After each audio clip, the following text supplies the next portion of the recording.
Now that was something else.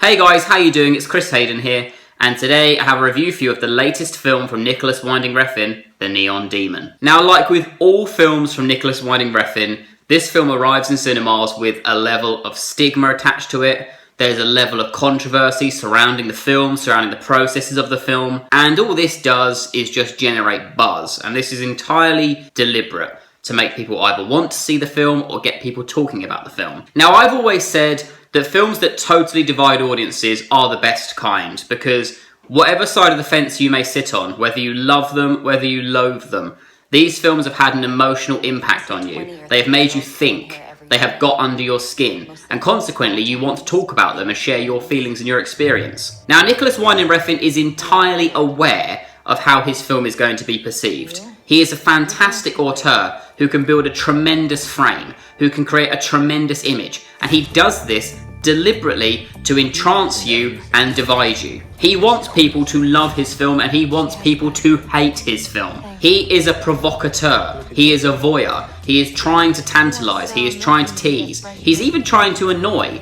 He is just like Lars von Trier. Some people will get on board with this. Other people will completely reject it.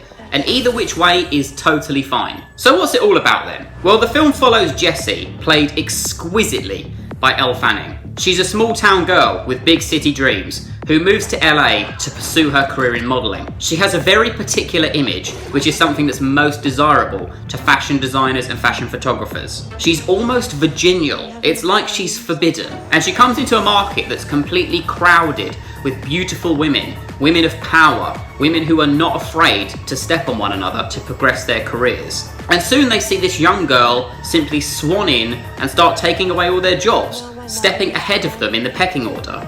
And that doesn't sit very well. When you boil this film down to its bare bones, it's the study of the vacuous, it's the study of the jealous. These two elements complement each other in the worst ways, and they really come to fruition through Nicolas Winding Refn's movie. This film is fucking extraordinary. Seriously, I mean, there is nothing quite like this movie on the market at the moment. It's likely the most awe-inspiring art film I've seen on the big screen since Jonathan Glazer's sensational Under the Skin. And both these films, although they're entirely different, they have a really similar way with entrancing the audience. They have this weird, captivating aura that simply hooks you in. It's almost hypnotic. Like all of Refn's movies, this film is extremely visual. It tells its story through imagery. It tells its story through lighting. It tells its story through mise-en-scène. Some people are going to hate that. Some people are going to be longing for deeper dialogue. The dialogue in this movie is fantastic,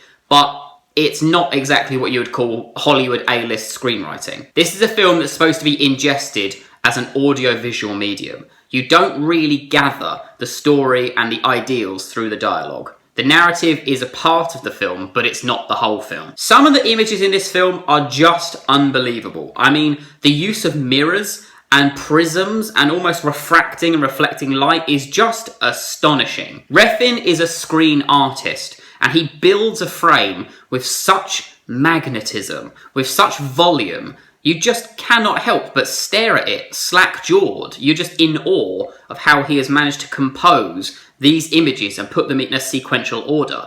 They're just amazing. Now, the film does have a few controversial scenes. Are they that bad? Not really. To be honest, for a Nicolas Winding Refn film, this is very controlled. It's a structured, linear movie that has a clear beginning, a clear middle, and a clear end. Films he's made in the past, say Only God Forgives, don't offer the audience quite as much hand-holding, but The Neon Demon is a very simple film to get on board with. It does have a few scenes that some people will go, but if you're a fan of art house movies, if you're a fan of extreme cinema, and if you're a fan of this director, there's nothing in this film that will really shock you or really repulse you. Collectively, the performances are outstanding. Elle Fanning is completely transformative as Jessie. This is one of the bravest and boldest screen performances I've seen all year and for a while. She bears her artistic soul into this movie, and you really see the shift from this quaint, almost sheepish young girl, almost the rabbit in headlights, to this ferocious, captivating presence. It's amazing. Her facial expressions and her body language are exemplary here. Jena Malone is in the movie and she is stunning too. I mean, her character transformation, I'm not going to tell you anything about it, but her character transformation is... yeah, it knocked me out. Abbey Lee, the Australian actress from Mad Max Fury Road, is in the movie, and she is hot. Woo-hoo-hoo! Mate, that chick is fire. But a really great movie is nothing without a great score. And Cliff Martinez knocks it so far out of the park. I mean, it's unbelievable. The music complements, renders, and often controls the mesmeric imagery that you're immersed in. The score is so enchanting, it's so harrowing. It just locks you into the frame, it locks you into the moment. It's just amazing. Trust me when I say, the moment you come out of this movie, you're going to be on Apple Music or Spotify downloading the score, because my god, it's good. I absolutely fucking adored this movie. It left me short of breath. It left me speechless. This is why I love cinema. This is a film that is challenging the art form. This is a film that's pushing the medium into a new era. It's a film that's paying beautiful homage to the past, but really transporting it to the present. It's a candy-coloured fever dream. It's a lyrical nightmare.